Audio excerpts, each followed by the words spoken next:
내니 두려워 말라라는 말씀을 하는 말씀 받겠습니다. 우리 지난주 오병이어 그 기적의 현장을 함께 우리가 말씀을 통하여 다녀왔습니다. 보리떡 5개와 물고기 2마리, 한 아이의 그 자그마한 도시락을 통하여서 우리 예수님께서는 성인 남자만 5,000명, 그리고 그 자리에 2만 명 가까운 그 수많은 사람들을 배불리 먹이셨던 놀라운 기적의 현장을 우리 주님께서 만드신 줄을 믿습니다.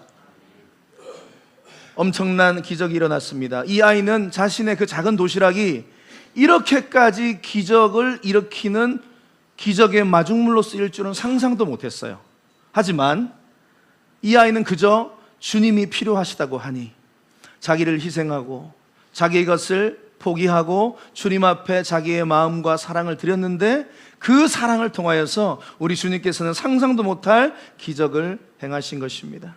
오늘 이 시간에도 우리 주님 앞에 여러분들의 작은 그 마음의 사랑, 그 주님을 향한 희생, 주님을 향한 헌신을 한번 드려보시기를 바랍니다.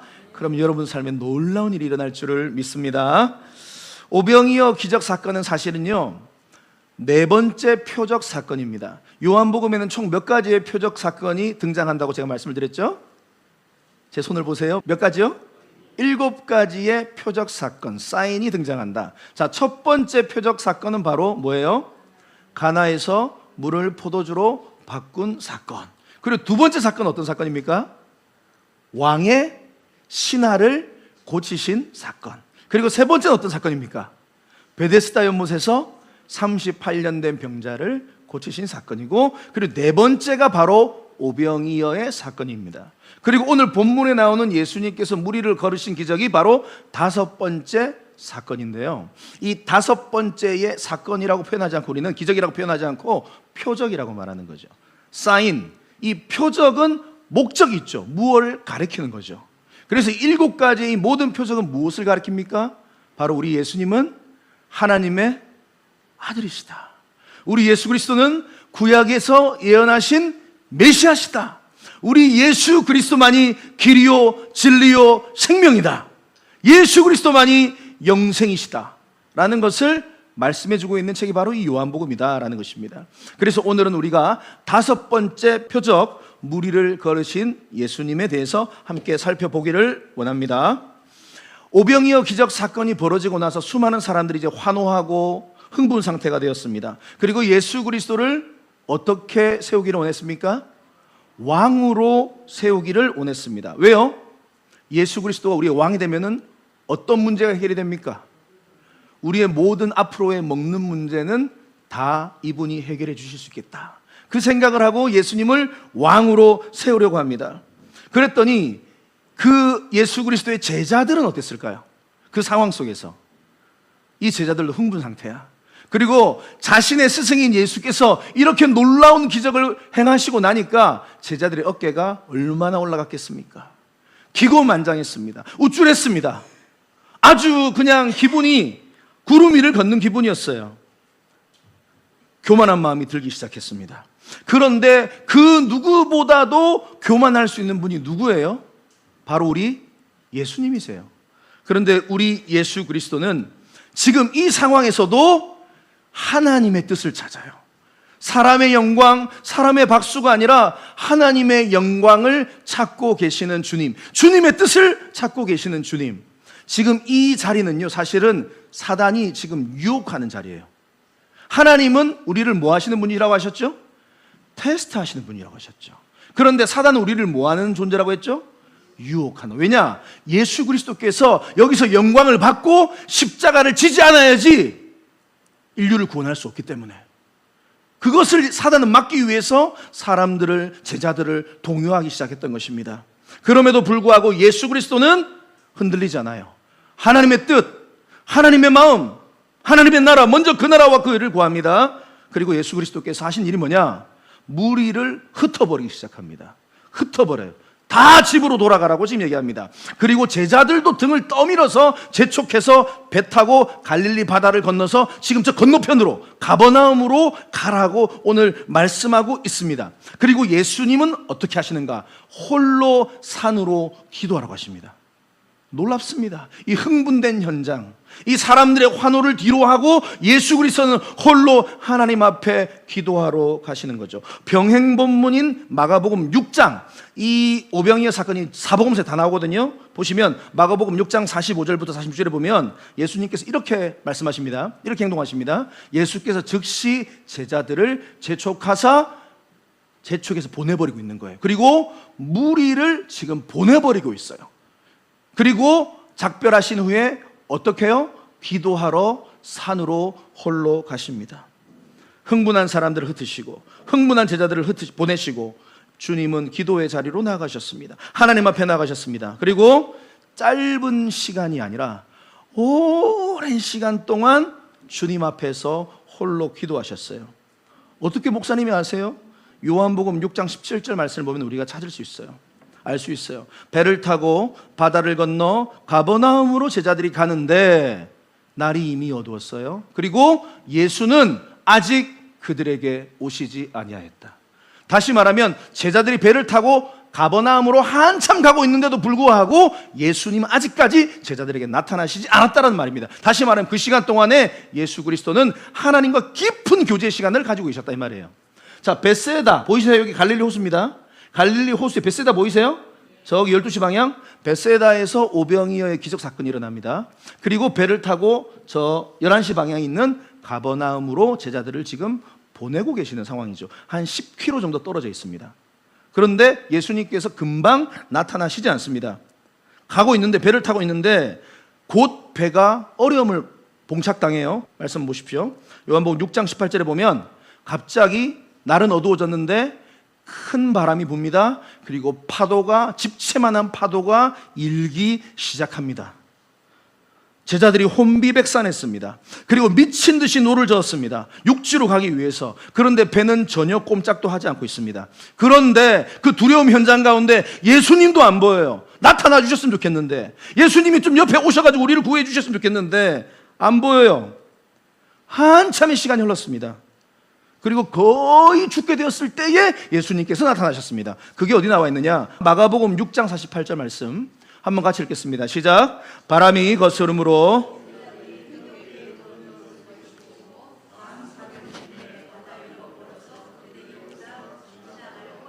바람이 미친 광풍이 지금 파도를 일으키고 제자들은 힘겹게 노를 젓습니다. 살고 싶어서, 살아야 되니까. 근데 예수님은 안 보여요. 그런데 예수님이 오시는데 언제쯤 오셨다? 밤 4경쯤에 바다 위로 걸어서 제자들에게 오십니다.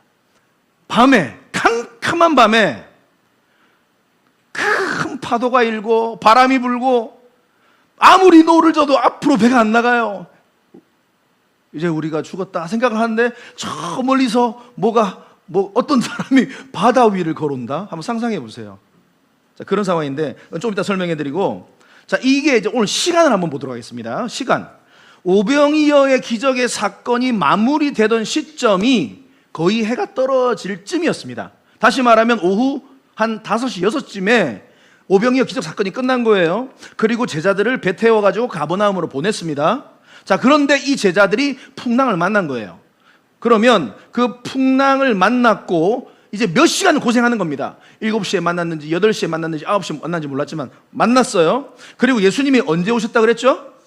밤 4경쯤이라고 나와 있죠. 저게 유대 시간인데, 자, 밤 6시부터 밤 9시까지 유대 시간은 3시간씩 끊어가지고 표현을 합니다.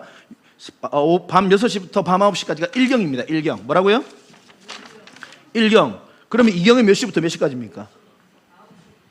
밤 9시부터 밤 12시까지가 2경이 되겠죠.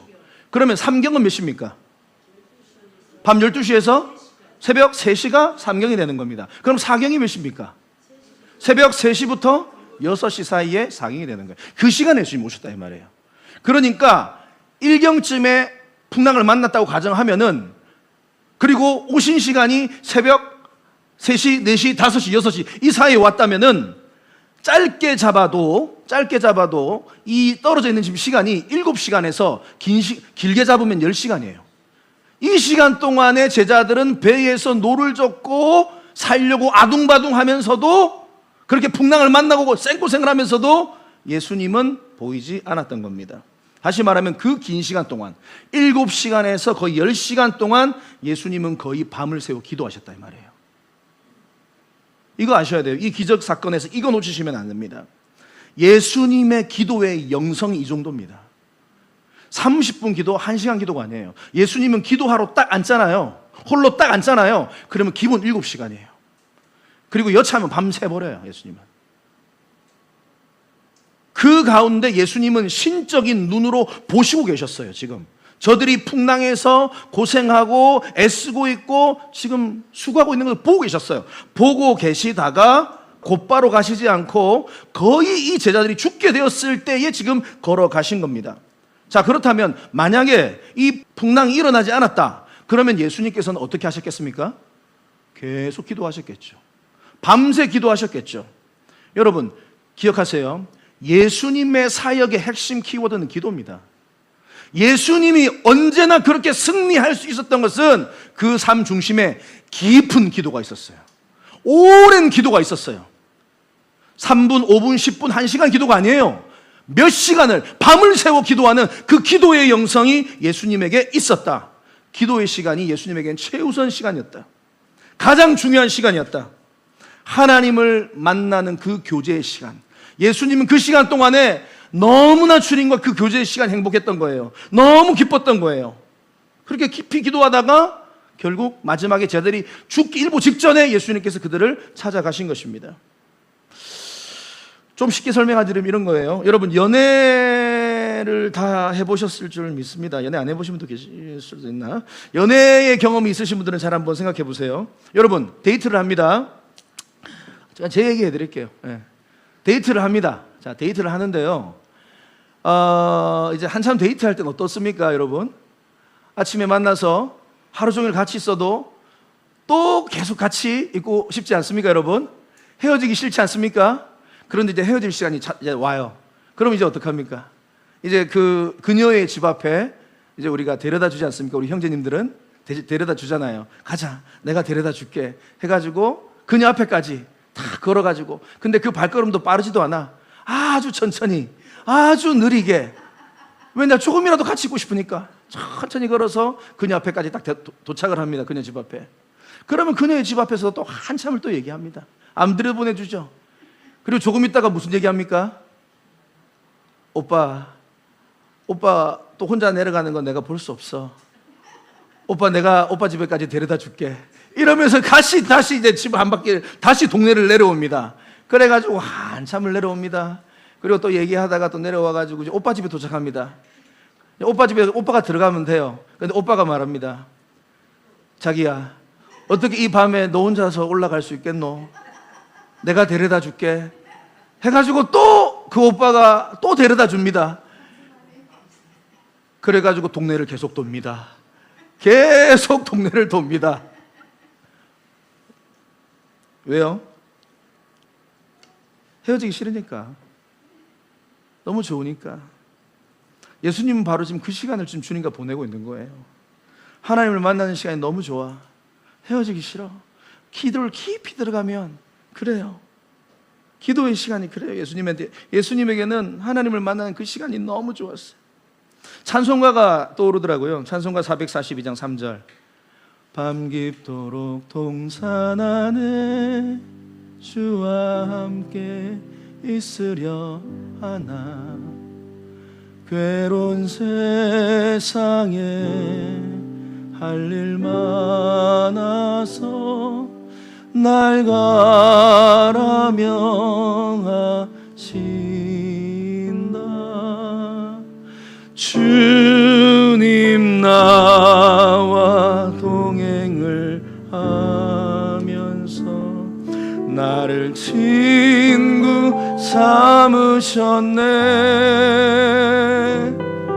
우리 서로 받은 그 기쁨은 알 사람이 없도다. 아멘. 영적 레슨이에요. 하나님과 깊은 기도의 시간을 오래 가지시기를 바랍니다. 여러분, 하나님과 깊은 기도의 시간이 필요해요. 오랜 기도의 시간이 필요해요. 우리 예수님은 오늘 이 기적 가운데 우리의 관점은 무리를 걸으신 예수님이 대단해 보이죠? 아니에요. 우리 예수님에게는 오늘 주님을 깊이 만나는 그 기도의 시간이 예수님에게는 핵심 시간이었어요. 우리에게 과연 그렇게 주님과 교제하는 시간이 있는가? 깊은 기도의 시간이 있는가? 오랜 기도의 시간이 있는가? 밤을 새워 기도한 적이 언제였던가? 내가 주님과 더 만나고 싶어서 기도의 시간에 그 자리를 떠나고 싶지 않아서 그렇게 내가 기도했던 적이 언제였던가? 여러분, 그런 시간 다 있는 줄 믿습니다. 그런데 그 시간이 너무 멀어졌다면 다시 그 시간 가져와야 돼요. 제 얘기 잠깐 해드릴까요? 제가 28살 때 총신대학원 이제 입시를 준비할 때, 대학원 준비할 때 이제 열심히 공부했습니다. 아침 8시, 9시부터 이제 도서관을 가서 밤 10시, 11시까지 공부를 열심히 했어요. 그리고 공부를 하고 돌아오면 집으로 바로 가지 않았습니다. 교회에 들렸습니다. 교회에 들어가면은 캄캄해요. 캄캄하고 벽등 몇 개 켜져 있으면 약간 무섭기도 해요. 그런데 그렇게 아무도 없어. 그럼 의자에 딱 앉아가지고 기도를 합니다. 기도를 이렇게 하다 보면은 보통 한 11시쯤 이렇게 기도가 들어가면은 한 1시간 정도 이렇게 기도를 했던 것 같아요. 그리고 12시까지 기도하고 이렇게 집으로 돌아갔었습니다. 그런데 어느 날 기도를 하는데 11시에 와서 이렇게 가방을 놓고 기도를 하고 있는데 그날따라 더 기도가 깊이 들어가는 거예요. 방언으로. 그런 날이 있더라고. 방언으로 기도를 하는데 계속 기도가 더 깊이 들어가던데 기도가 내가 하니 내 영이 기도를 하고 있는 거예요. 그러면서 한참 시간이 흘러가지고 시간을 딱 봤어요. 그런데 몇 시냐? 새벽 3시라. 한 4시간을 기도해버린 거예요. 너무 놀래가지고 정말로 찰나의 순간이었습니다. 너무 놀래가지고 이러면 안 된다. 빨리 정신 차려라. 내일 공부하러 가야 되는데 몸 컨디션 조절해야 되는데 빨리 올라가야 된다 해가지고 탁 일어나가지고 예수님 안녕히 계세요. 또 내일 뵙겠습니다 하고 이렇게 인사하고 딱 나왔단 말이에요. 그래 딱 나와가지고 뒤를 돌아가지고 가방을 메고 또 돌아가는데 갑자기 하나님의 음성이 들려요. 성현아, 내가 너와 더 함께 있고 싶다. 저는 그 음성을 잊을 수 없어요. 성현아, 내가 너와 더 함께 있고 싶다. 그 소름, 그 전율은 잊을 수 없습니다. 네 주님 하면서 그 자리에 다시 가서 가방을 벗고 다시 기도를 시작했어요. 그리고 밤을 새버렸어요. 여러분, 이렇게 주님을 만나는 기도의 시간이 여러분들에게 있기를 바랍니다. 성현아, 내가 너와 더 함께 있고 싶다. 주님은 기다리셨던 거야. 나와 이야기하고 싶으셨어요. 내가 항상 1시간 반 이렇게 짧게 기도하고 하니까 하나님께서 그때 되게 싫으셨던 것 같아. 내가 더 함께 하시다. 방언으로 그때 기도했어요. 여러분, 방언 받으시기를 바랍니다. 방언 받으셔야 돼요. 그래야지 기도가 깊이 들어가요. 우리 기도가 이런 자리로 나가야 됩니다. 하나님의 마음을 그때는 알 수 있어요. 깊이 기도가 들어가면은 뭐 달라는 기도가 아니야. 내가 영으로 기도가 있는 내 영이 뭘 기도하는가를 내가 알아 이제. 그걸 여러분들이 체험하셔야 돼요.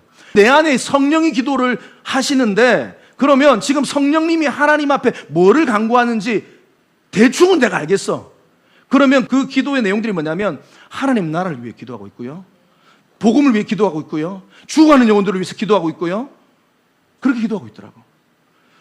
물론 우리가 기도는 하나님 앞에 달라, 요거 주십시오, 저거 주십시오, 요거 할 수 있어요. 근데 그건 초신자, 초신자 때만 하세요. 여러분들이 신앙의 연륜이 3년이 넘어가잖아요. 그러면은 그런 기도는 먼저 그 나라와 그를 구하면 나머지 채워주시는 것 같아요. 제가 확신합니다, 이거는. 그러니까 여러분들이 영어로 깊이 기도가 들어가면요, 하나님의 나라를 위해서 기도하고 있어요.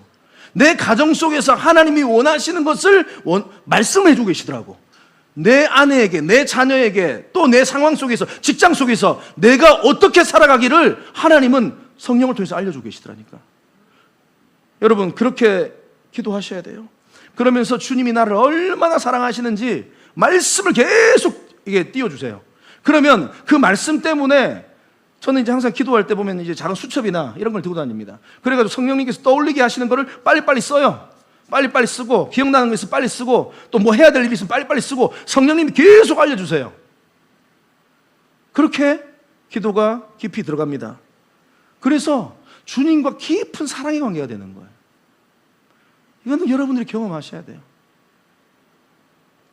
그렇게 기도했던 사람이 있죠. 우리 다윗입니다. 하나님의 능력, 하나님의 소원, 하나님께 뭔가를 요구하는 것보다는 그저 하나님을 사랑합니다. 시편 18편 1절, 나의 힘이 되신 여호와여, 내가 주를 사랑합니다. 나의 힘이 뭐라고 했습니까? 주님이 나의 힘이라고. 주님이 나의 힘. 내가 주님 사랑합니다. 시편 84편 10절, 주의 성전에서 보내는 한우가 다른 곳에서 첫날을 지내는 것보다 낫습니다. 주님과 함께 있고 싶습니다. 그게 다윗의 소원이었어요. 내 하나님의 집에 문지기로 있는 것이 나는 제일 좋습니다. 다니엘도 그런 인물이었습니다. 다니엘서 6장 10절, 아까 우리가 암송 말씀 같이 읽었죠. 자기가 이제 곧 죽을 것을 알면서도, 조서의 왕이 도장이 찍힌 것을 알고도 자기 집에 돌아가서는 윗방에 올라가서 예루살렘을 향한 창문을 열고 전에 하던 대로, 다시 말하면 그는 늘 기도하던 사람이었어요.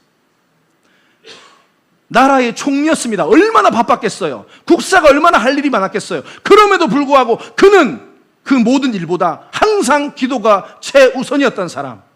전에 하던 대로 하루 3번씩 무릎을 꿇고 기도하며 하나님 앞에 감사하였더라. 죽음 앞에서도 그가 이겨낼 수 있었던 힘은 바로 이 기도의 힘인 줄을 믿습니다.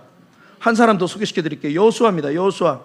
광야의 40년의 인생길 가운데 모세 그리고 여호수아가 있었습니다. 그런데 모세가 회막을 만들었습니다. 회막이 뭐냐면, 모세가 항상 장막을 취하여 진 밖에 쳐서 진과 멀리 떠나게 하고 회막이라고 이름하니, 이 회막, 성막을 만들었는데요. 이 회막은 오늘날로 말하면 교회입니다.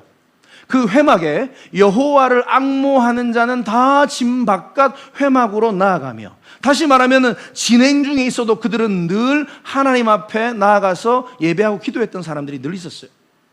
그런데 11절에 보면 사람이 자기의 친구와 이야기함 같이 여호와께서는 모세와 대면하여 말씀하시며, 모세는 진으로 돌아오나, 다시 말하면 모세가 그 회막에서 주님과 깊은 기도를 나누고 교제를 나누고 돌아왔어요, 진으로. 그런데 그 뒤에 말씀, 눈의 아들 젊은 수종자 여호수아는 회막을 떠나지 아니하니라. 여호수아는요, 회막에 머물기를 기뻐했던 사람입니다. 늘 주님 앞에 기도하는 것이 가장 우선순위에 뒀던 사람이 바로 여호수아입니다. 그래서 그를 모세 다음에 리더로 세우신 겁니다. 아시겠습니까? 원래라면 그 당시에 다 아론도 자기 아들들을 세웠어요. 다 제사장들로. 모세도 아들이 있었어요. 게르솜이라고. 그 게르솜을 사실은 영적인 리더로 세우면 됩니다. 그런데 게르솜이 탈락이 돼버립니다. 그리고 여호수아가 그 다음 리더가 됐는데 왜 그러냐? 자, 민수기 27장 18절에 보면 이렇게 평가합니다. 여호와께서 모세에게 이르시되 눈의 아들 여호수아는 뭐가 있었다고? 그 안에 영이 머무는 자니 너는 데려다가 그에게 안수하라. 여호수아는요, 흙수저입니다. 집안도 재물도 가정환경도 친척도 전부 다 흙수저였어요. 전부 다 노예 출신이었어요. 그런데 눈의 아들 여호수아는 늘 회막에 머물러서 모세보다도 주님 앞에 더 기도를 오래 하던 사람이었습니다. 주님의 성령, 주님의 영이 그 안에 늘 머물렀던 사람. 그래서 주님께서 그를 그 다음 지도자로 세우신 것입니다. 진짜 하나님을 사랑했어요. 영적인 레슨입니다. 깊이 기도하면 하나님을요 사랑할 수 있어요. 오늘 말씀 잘 들으세요, 여러분. 여러분들 중에 기도가 약한 사람들이 있어. 깊이 기도가 들어가야 돼요. 하루에 3번씩 기도해야 돼요. 기도를 깊이 들어가면 하나님을 자연적으로 사랑할 수밖에 없어요. 이 단계로 가야지 여러분들이 힘들지 않아요. 이 단계를 갔다가 지금 빠져나온 사람들도 있어요. 왜 기도하지 않습니까? 왜 기도하지 않아요? 여러분, 기도를 해야지만 하나님을 사랑할 수 있고 모든 상황 가운데 승리할 수 있는 하나님의 사람이 됩니다. 그 당시 유대인들을 예수님께서 이렇게 책망하신 거예요. 요한복음 5장 42절에 보면 다만 하나님을 사랑하는 것이 너희 속에 없음을 내가 알았다. 말로는 너희들이 하나님을 사랑한다고, 말로는 너희들이 예배한다고, 말로는 너희들이 헌신한다고 말하면서도 궁극적으로 나를 사랑하지 않는구나. 그러면 종교 행위만 하고 있구나. 주님 이거 제일 싫어해요. 기도 없으면 안 돼요. 홀로 깊이 오랜 시간 동안 주님 앞에 기도하지 않으면 여러분들은 오늘이나 5년 뒤나 10년 뒤나 똑같을 겁니다. 제발 그렇게 살지 마세요. 제발. 물론 여러분들 기도 많이 하고 계시는 분들도 있는 거 압니다. 하지만 안 돼요. 더 기도하셔야 돼요. 더 깊이, 더 오래, 더 들어가야 돼요. 성령으로 기도하셔야 돼요. 그러면 주님이 말씀해 주세요. 주님께서 여러분들의 영혼을 붙잡아 주시고 두려워하지 말라 말한다 이 말이에요. 왜 사람이 두려워요? 기도하지 않으니까 두려운 거예요. 왜 예수님도 십자가가 두렵지 않았을까요? 예수님이 왜 로마 군병들이 두렵지 않았을까요? 두려워요. 그런데 왜 이길 수 있었을까요? 예수님은 죽음 앞에서도 기도하셨거든.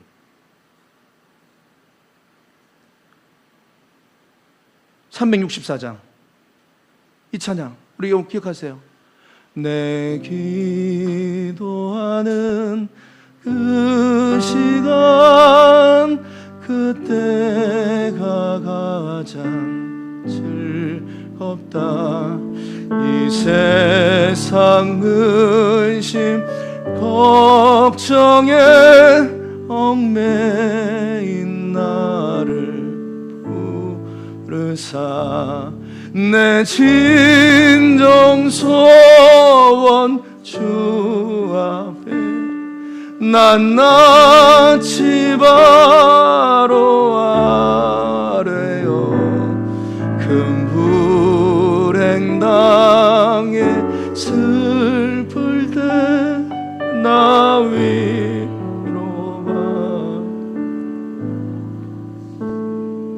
여러분 기도하는 시간이 가장 즐거워요? 가장 즐거워요? 가장 지겨워요? 옆 사람 물어보세요. 기도하는 시간 가장 즐겁습니까?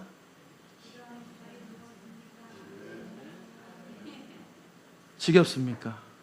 여러분 이 고백이 여러분들의 고백 되시기를 바랍니다. 그래야지 우리가 모든 상황에 승리할 수 있어요. 흔들리지 않을 수 있어요.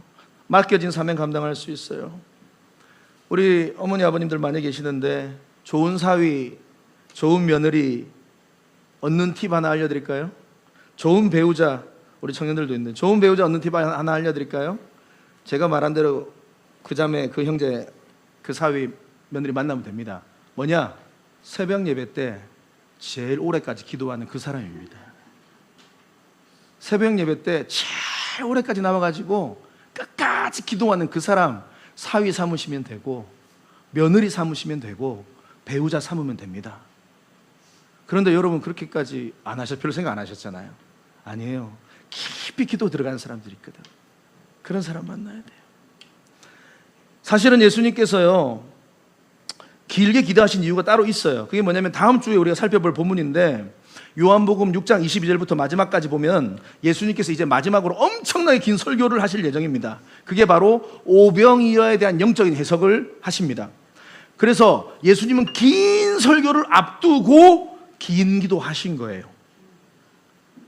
저도 오늘 말씀 준비하기 많이 다시 한번 돌아봤어요. 저도 말씀을 준비하면서 내가 더 많이 기도해야 되겠구나. 더 많이 기도해야 되겠구나.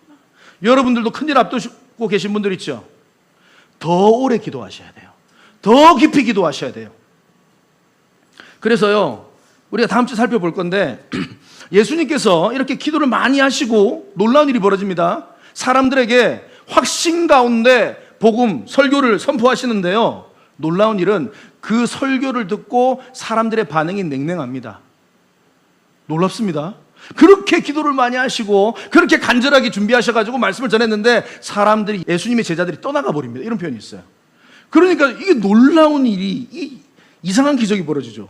이게 여러분 놀라운 영적 세계입니다. 이게 그렇게 놀라운 말씀을 전했는데 사람들은 떠나갔다. 설교자가요 간절히 제가 기도하면서 하나님의 말씀을 준비해서 전합니다. 그런데 우리 성도님들 아셔야 될 게 있어요. 우리 성도님들 이 말씀을 들을 때 내가 듣고 싶은 말씀만 귀담아 들으면 절대로 여러분들 그 물이 들어가 똑같아지는 거예요. 내가 듣고 싶은 말씀만 듣는다 이 말이에요.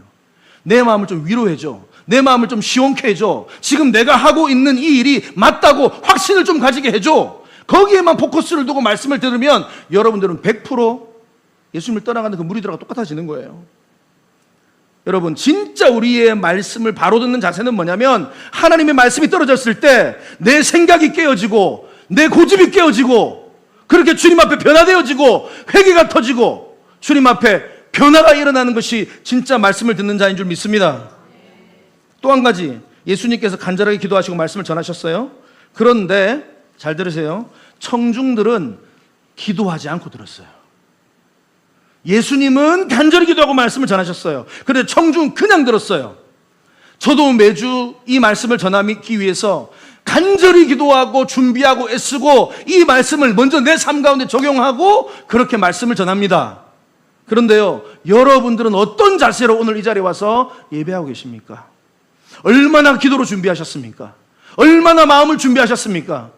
여러분, 기도하고 사모하며 마음을 옥토밭으로 만든 것처럼 그렇게 만들어서 생명의 자리로 나와야 될 줄 믿습니다. 그래야지 그 말씀이 진짜 여러분들의 말씀이 되는 거예요. 영적 레슨입니다. 기도로 마음밭을 기경하고 말씀을 들으십시오. 기도로 여러분 한 주가 먼저 마음밭을 옥토밭으로 만들어야 돼요. 가시를 골라내고 돌밭을 좀 일구고 기경한다는 말은 밭을 갈다 이 말이에요.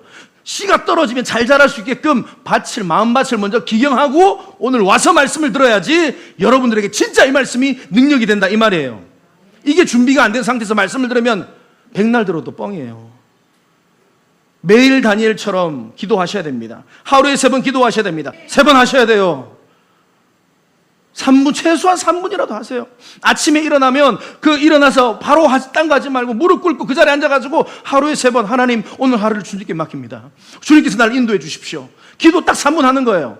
그리고 점심 때 밥 먹고 일하기 직전, 들어가기 직전에 하나님 오늘도 오후 시간 주님 앞에 올려드립니다. 안전사고 일어나지 않게 해주십시오. 이 어려운 문제 해결해 주십시오. 그리고 기도하고 일하고 할 거 하고 마지막 잠들기 전에 또 3분 하나님 오늘 하루 주님의 은혜 가운데 나를 보호해 주시고 감사합니다. 하나님 아버지 이 문제 주님께서 맡겨드립니다. 주님께서 해결하실 줄 믿습니다. 하고 기도하고 그렇게 3분씩 꼭 기도하시기 바랍니다. 3년 이상 된 성도님들은 3분 하면 안 돼. 10분씩은 해야지. 아침 10분, 점심 10분. 근데 이렇게 기도하다가 그냥 한번 딱 하나님 감동 주실 때가 있거든요. 그럼 교회 혼자 와봐요. 제가 비밀번호 알려드릴게. 그럼 와가지고 음악 딱 틀어놓고 혼자 한번 기도를 해봐. 그러면 성령님께서 그때 갑자기 은혜를 주신다니까. 와, 이건 경험해본 사람만 알아요. 그러니까 힘들다, 어렵다, 와, 괴롭다, 와, 힘들다, 고통스럽다 이렇게만 방방 뛰고 있지 마시라고 제발. 오셔서 기도하시라 이 말이에요. 오셔서 기도가 안 됩니까? 그러면 핸드폰 불빛에 비춰가지고 말씀을 계속 읽으세요 그냥. 주님은요 중심을 보시는 하나님이라. 그렇게 하면 여러분들이 사는 거고 그게 아니면은 여러분들이 영원히 죽는 거예요. 하나님 말씀이 얼마나 힘 있는지 아세요? 히브리서 4장 12절 말씀 같이 읽겠습니다. 시작. 하나님의 말씀은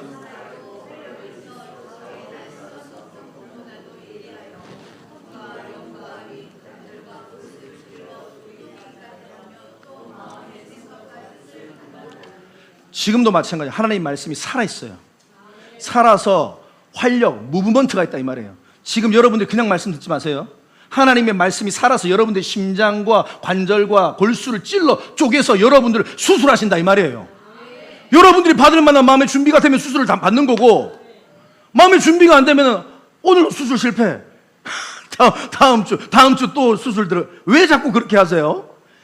영과 혼과 관절과 골수를 찔러 쪼개며 여러분들을 수술하시고 마음과 생각과 뜻을 판단한다. 여러분들이 지금 모든 걸 뭘 생각하는지 저지먼트 판단하신다 이 말이에요. 재판하신다 이 말이에요.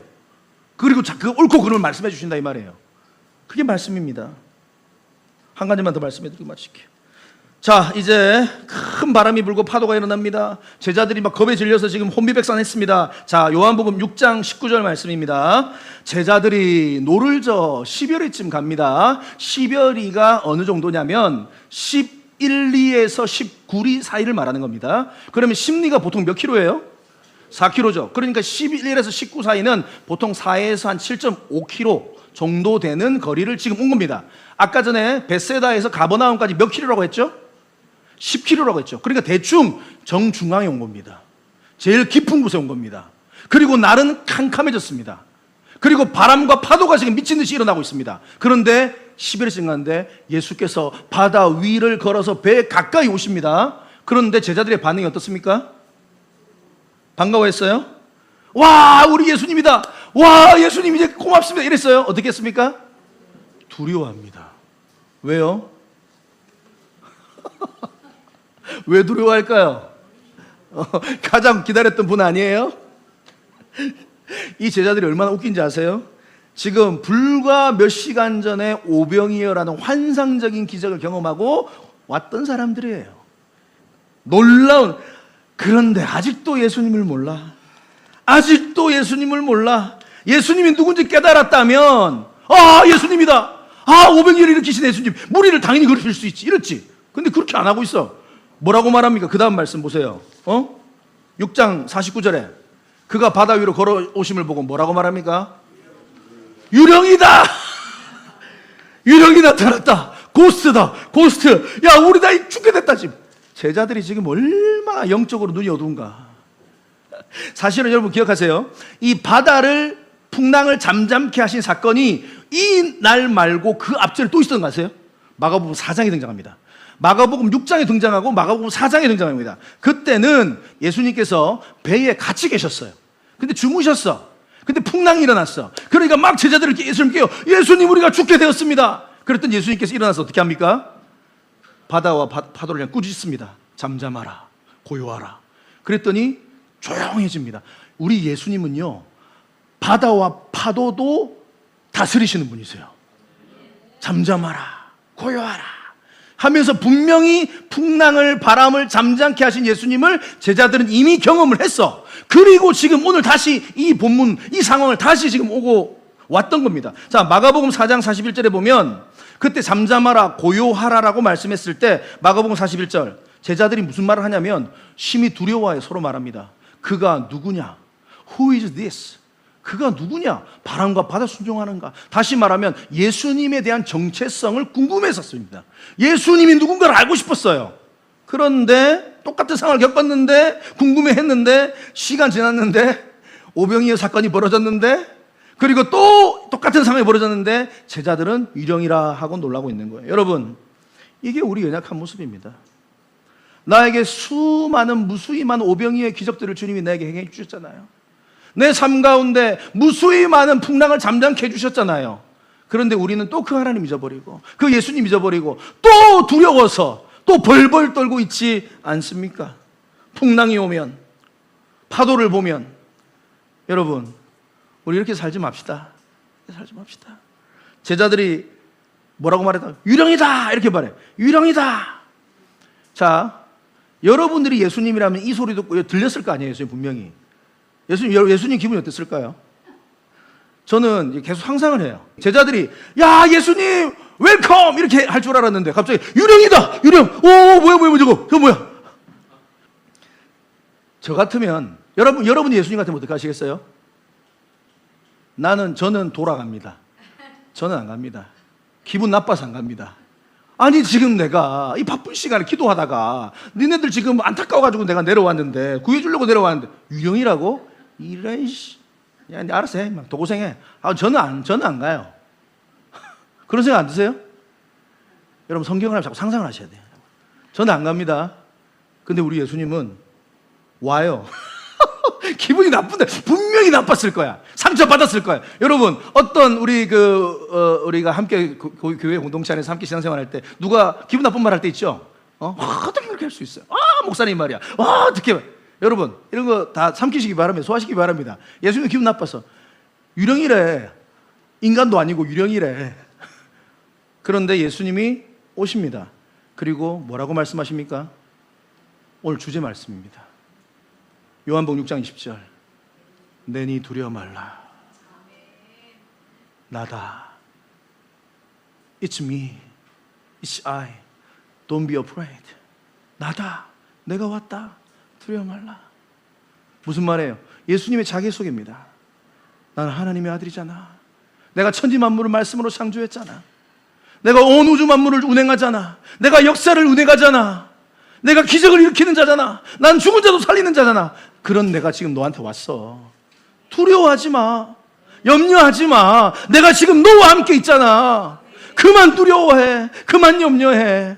아멘, 아멘. 영적 레슨입니다. 내니 두려워 말라. It's me. It's me. 나야. 두려워 마. 우리도 인생 가운데 광풍을 만날 때가 있습니다. 두려워 떨 때 있습니다. 죽을 것 같은 순간이 있습니다. 끝인 같은 순간이 있습니다. 저희 목회 가운데서도 그랬고요. 인생을 살아다 보니까 많아요. 여러분, 그러한 상황 가운데 있는 우리 성도님들 많은 줄 믿습니다. 사업과 가정과 일터와 건강과 관계와 사람과. 여러분, 그때 주님이 말씀하십니다. 나다, 두려워 말라. 내다, 두려워 말다. 이 말씀이 오늘 여러분들에게 선물로 주어지기를 바랍니다. 오늘 사실은요, 이 기적 사건이 두 개가 나와요. 이거 잘 몰라요, 사람들이. 그런데 한 가지는 예수님이 무리를 걸었던 기적적인 걸음. 자, 두 번째는 뭐냐면 기적적인 도착. 뭐라고요? 기적적인 도착 기적도 있습니다. 뭐냐? 요한복음 6장 21절에 보면 이에 기뻐서, 제자들이 기뻐합니다. 그리고 예수님을 배로 영접합니다. 영접합니다, 예수님을. 했더니 배는 곧 그들이 가려던 땅에 이르렀더라. 이 말씀 모르시는 분들 많아요. 주님이 그 배에 딱 올라타는 순간 그 배가 거짓말처럼 목적지에 이미 도달을 해 있더라라는 겁니다. 여러분, 예수 그리스도를 여러분의 인생 가운데 영접하시길 바랍니다. 요한복음 1장 12절, 영접하는 자 곧 그 이름을 믿는 자들에게는 하나님의 자녀가 되는 권세를 주셨으니. 여러분, 예수 그리스도를 여러분의 삶의 주인으로 모시기를 바랍니다. 배가 곧 그들이 가려던 땅에 이르렀더라. 내 힘으로 그렇게 힘써 노저움에 가려고 했는데 전혀 내 뜻대로, 내 생각대로 움직이지 않아요. 그런데 예수님이 배를 딱 타시는 순간 목적지에 이미 도착해 있더라. F.L. 거딧이라는 신학자가 이 부분에 대해서 이렇게 해석을 하는데 참 멋진 해석이더라고요. 실로 우리는 예수님이 물 위로 걸어오시는 지극히 장엄하고 위험 있는 권능을 행하신 후에 그분은 배에 가만히 있고 제자들은 또다시 애를 써서 노를 저어 항해를 계속했으리라고는 도저히 생각할 수 없다. 예수님이 배 안에 발을 들여놓는 순간 방금 몸소 그처럼 멋지게 보여주신 중력과 공간을 이기고 승리한 힘을 그 배에 전달하셨다. 기가 막히지 않습니까? 중력의 법칙을 깨뜨리시고 무리를 걸어오셨잖아요. 공간의 법칙을 깨뜨리시고 걸어오셨잖아요. 순간이동하셨잖아요. 지금 승리한 그 힘을 그 배에도 전달하신 줄을 믿습니다. 이분이 바로 우리 예수 그리스도십니다. 내 인생의 배에 예수님을 태우시기를 바랍니다. 영적 레슨입니다. 영적 레슨. 내 인생의 배에 주님을 태우십시오. 그리고 주인으로 모십시오. 그러면 주님께서는 우리의 인생, 지금 너무나도 고통스럽고 죽을 것 같은 이 상황에서도 어느 순간 돌아보면 하나님께서 우리를 기가 막힌 곳으로 인도하시는 줄을 믿습니다. 시편 107편 28절, 바로 이 말씀하고 연결이 됩니다. 같이 읽겠습니다. 마지막으로 시작. 이에 그들이 그들의 고통 때문에 여호와께 부르짖음에 그가 그들의 고통에서 그들을 인도하여 내시고 광풍을 고요하게 하사 물결도 잔잔하게 하시는도다. 그들이 평온함으로 말미암아 기뻐하는 중에 여호와께서 그들이 바라는 항구로 인도하시는도다. 아멘. 소원의 항구로 우리를 인도하시는 주님. 말씀을 마무리하겠습니다. 사랑하는 성도 여러분, 정말로 예수 그리스도를 믿고 따라가는 예수 그리스도의 제자들이 맞습니까? 그렇다면 여러분, 기도하셔야 돼요. 오래 기도하시고요, 깊이 기도하셔야 돼요. 그리고 그렇게 기도하는 가운데 하나님을 사랑하게 된 줄을 믿습니다. 그리고 영적인 놀라운 비밀의 세계들을 많이 경험해 보십시오. 방언도 하시고요, 또 다른 은사도 받으시고요, 그렇게 기도하는 가운데 내 인생이 하나님께서 나와 함께 하신다는 것을 깨달으시는 은혜가 있기를 바랍니다. 그리고 말씀을 들으러 나오실 때 꼭 기도하시고 마음밭을 기경하시고 말씀 앞에 나오시기를 바랍니다. 그리고 우리 주님은 여러분들의 인생의 풍랑 가운데서도 주님은 다 보고 계셔요. 그리고 가장 좋은 타이밍에 오셔서 말씀하십니다. 내니 두려워 말라. 나다, 두려워 말라. 오늘도 그 음성 들으시는 저와 여러분 인생 되시길 바랍니다.